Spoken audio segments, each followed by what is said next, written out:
آمنوا صلوا علیہ وسلموا تسلیما اللہم صلی علی سیدنا و مولانا محمد معدن الجود والکرم صلاۃ و سلاما علیک یا سیدی یا رسول اللہ۔ تمام حمد و ثنا، تعریف و توصیف اللہ جل مجدہ الکریم کی ذات بابرکات کے لیے، جو خالق کائنات بھی ہے اور مالک شش جہات بھی۔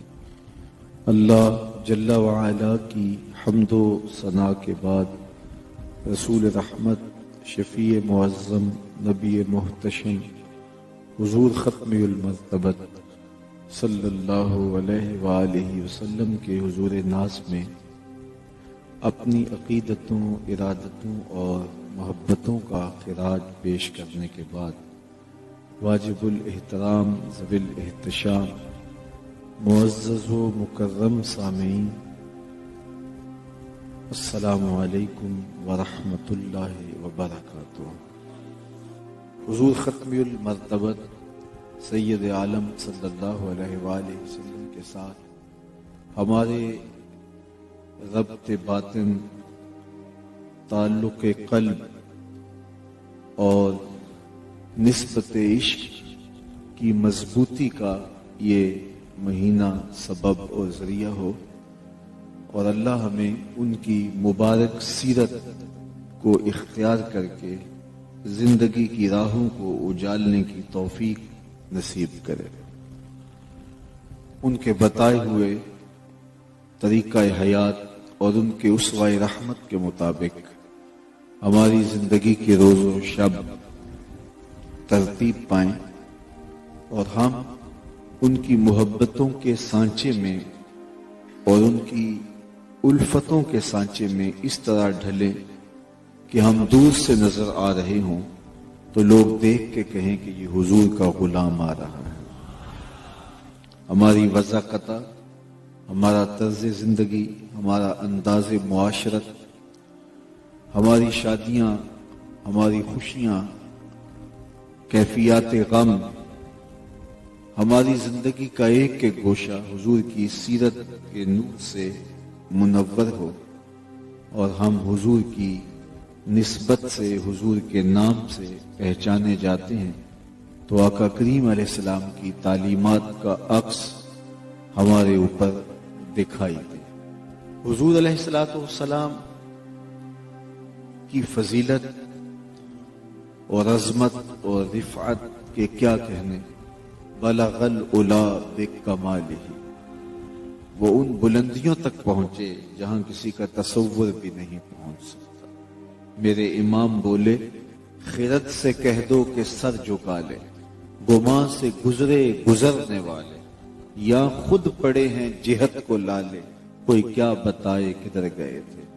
سراغ عین و متا کہاں تھا، نشان کیف و الا کہاں تھا، نہ کوئی ساتھی نہ کوئی راہی، نہ سنگ منزل نہ مرحلے تھے۔ کمان امکان کے جھوٹے نقطوں، تم اول آخر کے پھیر میں ہو، محیط کی چال سے پوچھو کدھر سے آئے کدھر گئے تھے۔ کوئی حد ہے ان کے عروج کی، بلغ العلا بکمال۔ تو جن رفعتوں اور جن بلندیوں تک وہ فائز المرام ہوئے، کسی کا تصور بھی نہیں ہو سکتا۔ مرغ عقل تھک کے گر جاتا ہے، جہاں کسی کا خیال بھی نہیں پہنچ سکتا وہاں ان کے قدم پہنچ جائے۔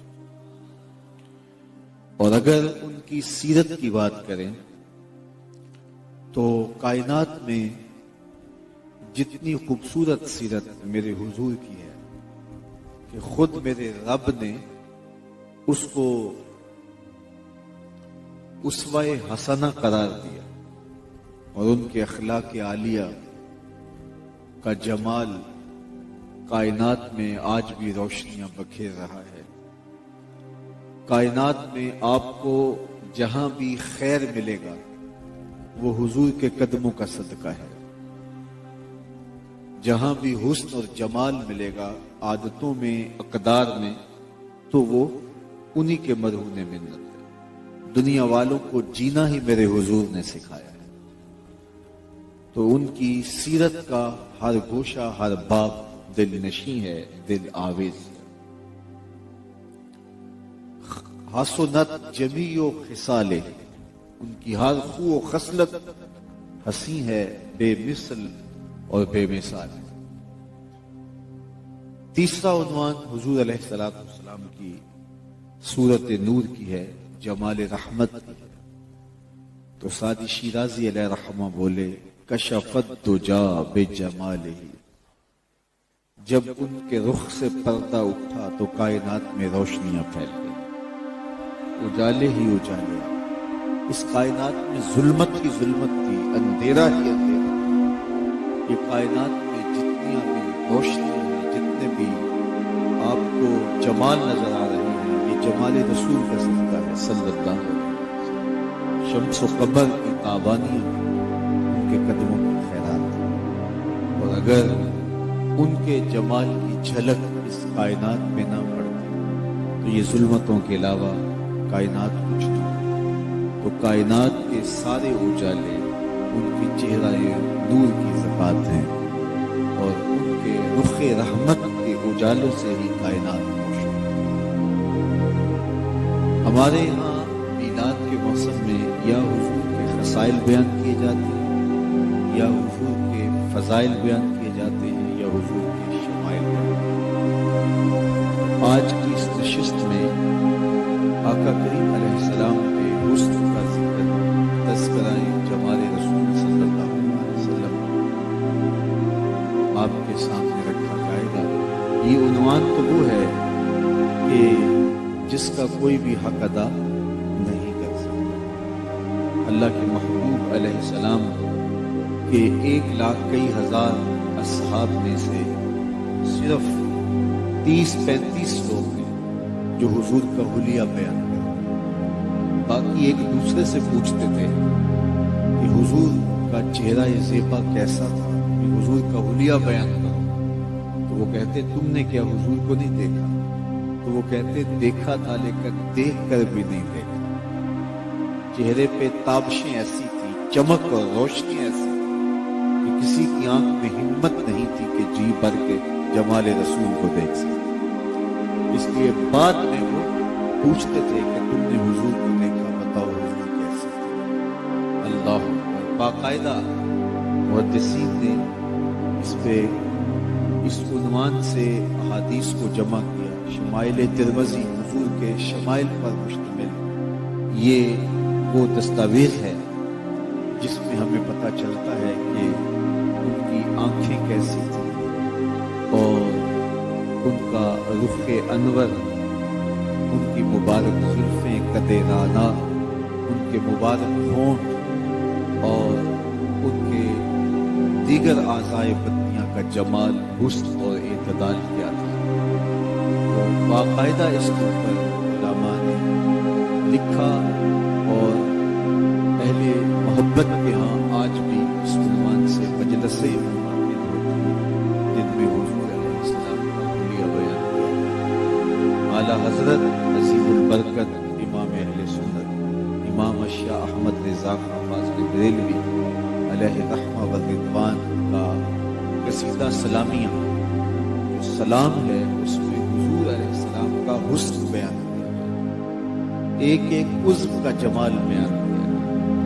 کبھی آنکھوں کا ذکر کیا گیا تو کبھی حضور کے مبارک ہاتھوں کا، کبھی مبارک ہاتھوں کی ہتھیلیوں کا، اور کبھی وہ انگلیاں جس سے نور کے چشمے پھوٹے، اور کبھی ان کانوں کا ذکر کیا گیا جو دور و نزدیک کے سننے والے ہیں، اور کبھی ان ہونٹوں کا ذکر کیا گیا جو گل قدس کی پتیاں ہیں، اور ان لبوں کی نزاکت کی کہانی بیان کی گئی۔ کبھی اس سر کی بات کی گئی جس کے سامنے سرے سربراہ بھی کم ہے، اور کبھی اس پیشانی کی، اس مبارک ماتھے کا ذکر کیا گیا جس پہ شفاعت کا صحرا سجا ہوا ہے۔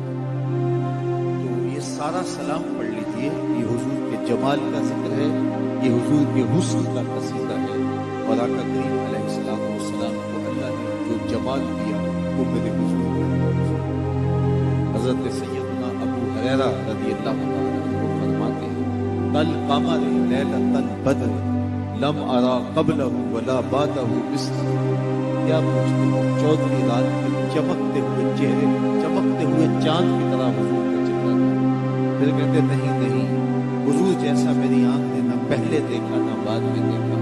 اور حسان بن ثابت بولے دیکھتی کیسے، کسی ماں نے جنم دیا ہوتا تو دیکھتی۔ خدا نے وہ سچائی پن چھڑیا جدے وچ محمد نو ڈالیا سی۔ حسینہ جمیلہ دا منہ موڑ دیتا، محمد بنا کے قلم توڑ دیتا۔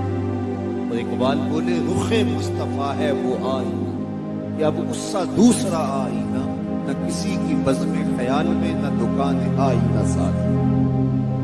تو ممکن ہی نہیں ہے۔ حضرت شیخ مجدد الفسانی علیہ رحمہ فرماتے ہیں مثل در عالم امکان متصور نیست، حضور کی مثل بزم عالم میں ممکن نہیں۔ بلکہ فرمایا کہ آقا کریم علیہ السلام کا جو سایہ نہیں تھا تو اس کی حکمت کیا تھی؟ تو فرمایا سایہ شے از شے لطیف ترست، کسی چیز کا سایہ اس شے سے زیادہ لطیف تر ہوتا ہے۔ تو حضور علیہ السلام کے پاکیزہ وجود سے زیادہ لطیف کائنات میں شے ہی کوئی نہیں۔ وسایہ چے مانا دارت، تو سایہ پھر مفہوم کیا رکھتا ہے؟ میں آپ سے کہتا ہوں کہ جس کا سایہ بھی نہیں تھا اس کا ثانی کہاں ملے گا؟ جب خاکے تراشے گئے تو میں نے جگہ جگہ کہا کہ صاحب خاکے تو خاکیوں کے ہوتے ہیں، جو پیکر نور ہو اس کے خاکے کیسے تراشے جا سکتے ہیں؟ چاند کی طرف منہ کر کے تھوکنے سے اس کی دوری کرنوں کو میلا نہیں کیا جا سکتا۔ تھوکنے والے کا اپنا منہ ہی گندا ہوگا۔ مدینے کا چاند کل بھی روشن تھا، عراق کا چاند آج بھی روشن ہے، اور رہے گا یوں ہی ان کا چرچا رہے گا، بڑے خاک ہو جائیں جل۔ کبھی ان کے ذکر کی لے مدھم نہیں ہوگی، اور ان کے نام کا چراغاں کبھی بھی کم نہیں۔ ہم نے جب سے ہوش سنبھالی ہے ہم نے یہ دیکھا ہے کہ ہر اچھی قدریں زوال پذیر ہوئی، بھائی چارے ٹوٹ گئے، خاندانی وحدتیں پارا پارا ہو، بھائی بھائی کا دشمن بن گیا، خون سفید ہو گئے۔ میرا تعلق ایک دیہات سے ہے۔ ہم یہ کہتے ہوتے تھے کہ ایک شخص کی بیٹی پورے گاؤں کی بیٹی، لیکن آج جس کی بیٹی ہے اسی کی بیٹی نہیں ہے۔ حیا ختم ہو گیا، اچھی قدریں پامال ہو گئی، لیکن ہم نے یہ دیکھا ہے کہ اچھی قدریں زوال پذیر ہوئی ہیں، لیکن ذکر رسول اوپر ہی گیا ہے۔ تو یہ کیا وجہ ہے؟ ہر قدر فنا پذیر ہوئی، زوال پذیر ہوئی، لیکن ذکر رسول سر بلند ہوتا رہا، اس لیے کہ قدروں کو بحال رکھنا یہ ہماری ذمہ داری تھی جو ہم نبھا نہ سکے، اور ذکر رسول کا جھنڈا اونچا رکھنا یہ رب کا ذمہ کرم تھا۔ وَرَفَعْنَا لَكَ ذِكْرَكَ، لہذا اللہ کے محبوب کا ذکر کبھی بھی کم نہیں ہوا، اور یہ ذکر کبھی بھی کم نہیں ہو سکتا۔ ہر آنے والی گھڑی، ساعت اور ہر لمحہ حضور کی عظمتوں کے ڈنکے بجاتا ہوا ہی تھا۔ کا ذکر اور ان کے ذکر کی مہر تا کراں تابہ کراں پھیلتی چلی جائے گی۔ تو حضرت حسان بن ثابت فرماتے ہیں کیسا حسین تمہاری آنکھیں دیکھتی کیسے کسی ماں نے جنم دیا ہوتا ہے۔ تو کائنات میں جو جمال اللہ نے اپنے محبوب کو دیا اس کا ایک اجمالی رنگ آپ دیکھیے، جس کو حضرت ابو طفیل رضی اللہ تعالیٰ عنہ ہے۔ یہ صحابہ میں سب سے آخر میں وصال ہے۔ سن 111 ہجری میں ان کا وصال ہے، 110 یا 11 ہجری میں یہ وصال کرتے ہیں، اور اللہ کے محبوب علیہ السلام کا وصال سن 11 ہجری کے اوائل میں۔ تو گویا آقا کریم کے وصال کے تقریباً 100 سال بعد بھی یہ باقاعدہ ہے۔ حج کا موسم تھا، ہجوم عاشقان تھا۔ حضرت ابو طفیل ایک اونچے ٹیلے پہ کھڑے ہو گئے اور لوگوں سے مخاطبہ کرتے ہوئے کہا، لوگوں اس وقت ہوئے زمین پہ میرے علاوہ کوئی نہیں جس نے حضور کو دیکھا۔ یہ آخری صحابی ہیں، ان کے بعد جو ہے وہ کوئی صحابی نہیں تھا۔ تو یہ آخری ایام کے اندر حج کے موسم میں اونچی جگہ پہ کھڑے ہو کے بولے، لوگوں اس وقت ہوئے زمین پہ میرے علاوہ کوئی نہیں جس نے جمال رسول دیکھا۔ کیا ناز ہے، کیا فخر۔ ہمارے استاد ہوتے تھے تو وہ بڑے ناز سے کہتے کہ میں اقبال کی مجلس میں بیٹھتا رہا، میں نے داغ دہلوی کو دیکھا ہے، میں فلاں بڑے جو ہے وہ سخن کے استاد کے ساتھ باتیں کی ہیں، تو انہیں اس بات پہ ناز ہوتا ہے۔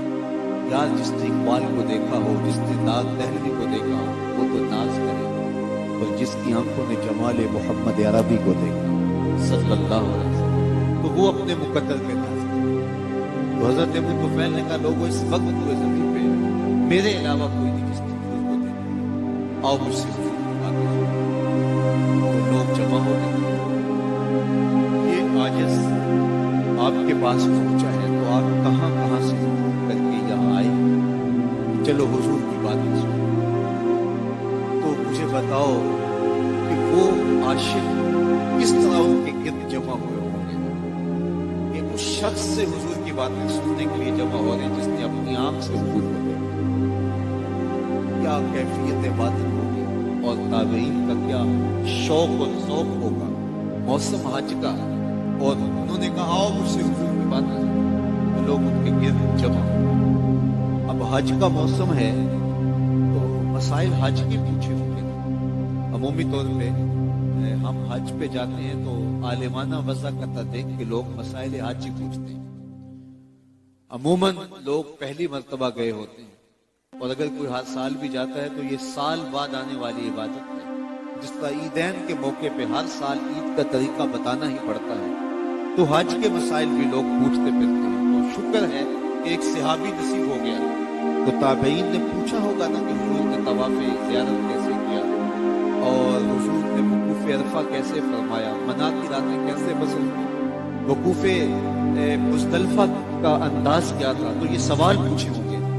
لیکن جواب نفی میں ہے کہ ایسا نہیں ہے، کسی نے اس عنوان سے سوال نہیں پوچھا۔ سارے ان کے گرد جمع ہو گئے اور کہا صف لنا رسول اللہ صلی اللہ علیہ وسلم، اچھا تم نے حضور کو دیکھا ہے تو بتاؤ حضور کی زلفیں کیسی تھیں، حضور کی آنکھیں کیسی تھیں، حضور کا رخ زیبا کیسا تھا۔ اب لوگ حضور کے مبارک حلیہ کے بارے میں سوال کرتے ہیں، تو حضرت ابو طفیل رضی اللہ تعالیٰ عنہ نے 3 لفظوں میں حضور کو حلیہ دیا۔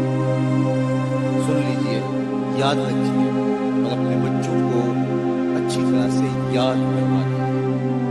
میں نے پڑھا ہے، علماء نے لکھا ہے کہ جو شخص لوگوں کے سامنے حضور کا حلیہ بیان کرتا ہے، حضور کے نقوش اور حضور کے شمائل بیان کرتا ہے، لوگ اس سے بے ساختہ اور بے پناہ محبت کرنے لگ جائیں۔ سارا حلیہ اگر آپ یاد نہ کر پائیں تو یہ 3 لفظ کو آپ یاد کر پائیں گے، اور یہ اپنی اولاد کو سنائیں اور ان کو ازبر کروائیں، تاکہ جب لاحت میں حضور آئیں تو پہچان لیں کہ یہ حضور نبی رحمت ہے صلی اللہ علیہ وسلم۔ تو حضرت ابو طفیل رضی اللہ تعالیٰ عنہ نے 3 لفظوں میں حضور کا حلیہ بیان۔ جب سب نے کہا ہمیں بتائیے حضور کے جمال کے بارے میں، تو انہوں نے 3 لفظوں میں ارشاد کرتے ہوئے کہا کان رسول اللہ صلی اللہ علیہ وسلم ابیض ملیحا مکسر، ایک تو چٹا رنگ تھا میرے حضور کی رنگت سفید تھی، بالکل چونے کی طرح سفید نہیں، بلکہ اس میں سرخی کی آمیزش تھی۔ مختلف احادیث میں اس کی تفصیلات سرخی کی آمیزش لیے حضور علیہ السلام کی مبارک رنگت کی سفیدی تھی۔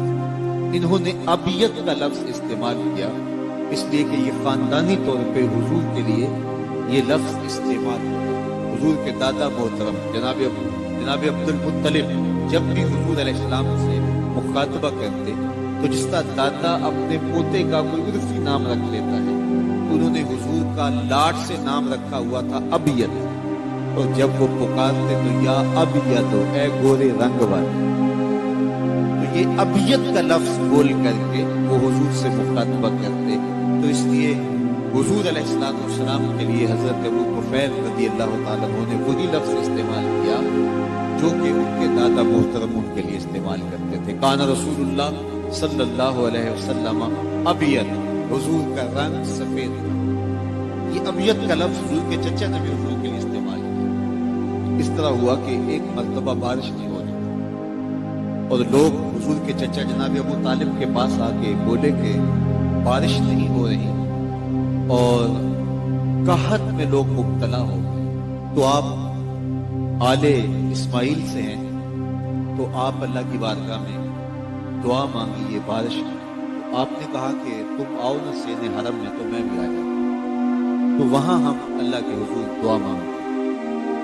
آقا کریم کی عمر پاک کبھی 7 یا 8 سال تھی، تو حضور علیہ الصلوۃ والسلام کو انہوں نے ساتھ کیا اور کعبہ اللہ کی دیوار کے ساتھ حضور کو یوں کھڑا کیا کہ حضور کی پشت کعبہ کی دیوار سے لگ گئی تھی اور رخ لوگوں کی طرف تھا۔ تو حضور کے چچا نے ہاتھ اٹھا کے کہا اے اللہ اس گوری رنگت والے کے صدقے بارش نازل کر دے۔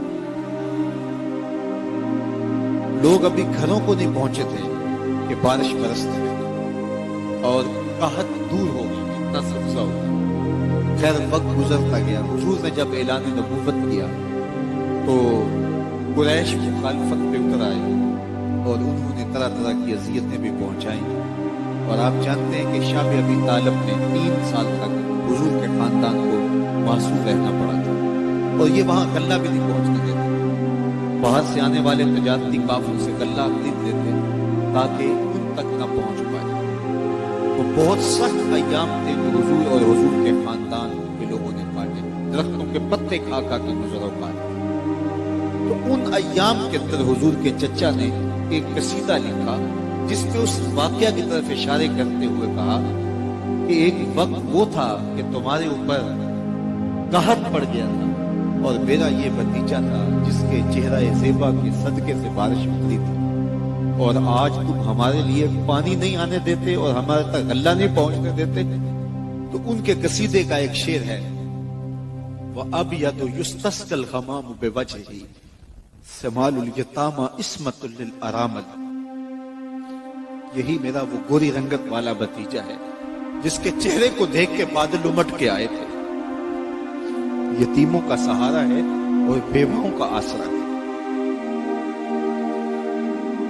تو اللہ کے محبوب علیہ الصلوۃ والسلام کے لیے ابیت کا لفظ خاندانی طور پہ استعمال ہوتا آیا تو کہا وَأَبْيَضُ يُسْتَسْقَى الْغَمَامُ بِوَجْهِهِ۔ تو حضرت ابو طفیل نے یہی لفظ استعمال کیا، کان رسول اللہ صلی اللہ علیہ وسلم ابیض، حضور کا رنگ سفید تھا۔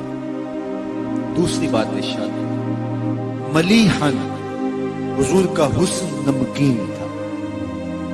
یہ ہوتا ہے میٹھا حسن، آپ دیکھیں تو تاب نہ لا سکتے۔ خود فرمایا انا املہ و اخی یوسف اسبق، میں نمکین حسن کا مالک ہوں، میرے بھائی یوسف کا حسن میٹھا تھا۔ تو جو میٹھا سبھی حسن ہوتا ہے جب اسے دیکھتا ہے تو پھر اس کی تاب نہیں لا سکتا، اس میں اتنی کشش ہوتی ہے، اتنی چمک ہوتی ہے۔ اور جو حسن ملی ہوتا ہے جب کوئی دیکھتا ہے تو پھر دیکھتا ہی رہ جاتا ہے۔ دیکھنے والے کہا کرتے ہیں اللہ اللہ، یاد آتا ہے خدا دیکھتے سنتے۔ تو اللہ کے محبوب کا حسن ملاحت بنا۔ خود اعلیٰ حضرت فرمانے لگے کہ حسن پھیکے ہیں جب تک نہ مذکور ہے، نمکی حسن والا ہمارا، کہیں کہا وہ ملی ہے دلارا ہمارا۔ تو حضور کا حسن ملی تھا، ملاحت لیے ہوئے تھا، نمکین حسن، اور نمکین حسن زیادہ پرکشش ہوتا ہے حسن سبھی کی مناسب۔ حضرت شاہ ولی اللہ محدث دہلوی فرماتے میرے دل میں یہ سوال تھا کہ حسن سبھی سے زیادہ پرکشش حسن ولی ہوتا ہے۔ تو میرے والد گرامی شاہ عبد الرحیم محدث دہلوی نے خواب میں حضور کی زیارت کی، تو یہ بات ذہن میں رکھیے، جس نے خواب میں حضور کو دیکھا اس نے میرے حضور کو ہی دیکھا۔ فرمایا من رآنی فی المنام فقد رآنی، جس نے مجھے خواب میں دیکھا اس نے مجھے ہی دیکھا۔ دوسری بات، حضور جس کے خواب میں آئے قصد، ارادے اور مرضی سے۔ تیسری بات، خواب میں کسی سے کچھ وصول کریں یا خواب میں کسی کو کچھ دیں تو وہ محض خواب ہوتا ہے۔ ہم زندگی میں بہت سارے خواب دیتے ہیں تو محض خواب ہوتا ہے۔ آپ نے کسی سے قرض لینا تو خواب میں وہ آ کے ساری ادائیگی کر دیں، صبح اٹھ کے کھاتے سے نام کاٹ دیں گے؟ کبھی نہیں کاٹیں گے، آپ کہیں گے خواب۔ آپ کو سخت بھوک لگی تھی، شدت، اور خواب میں آپ نے عالی نصب ہوٹل سے کھانا لیا، تو صبح ناشتے کی ضرورت پڑے گی یا نہیں پڑے گی؟ یاد رات کھانا تو کھایا ہے، آپ کہیں کہ خواب نہیں کھایا۔ 100 بار میرے ہاتھوں میں تیرا دامن آیا، جب آنکھ کھلی تو اپنا ہی گریبان، کچھ نہیں ہوتا، خواب محض خواب ہوتا ہے۔ لیکن اگر خواب میں کسی کو حضور کچھ عطا کرے تو کیا وہ بھی محض خواب ہوتا ہے؟ یہ امام بوسیری سے پوچھو۔ رات چادر ملتی ہے، صبح اٹھتے ہیں کندھوں پہ موجود، حضور عطا کرے تو حقیقت میں۔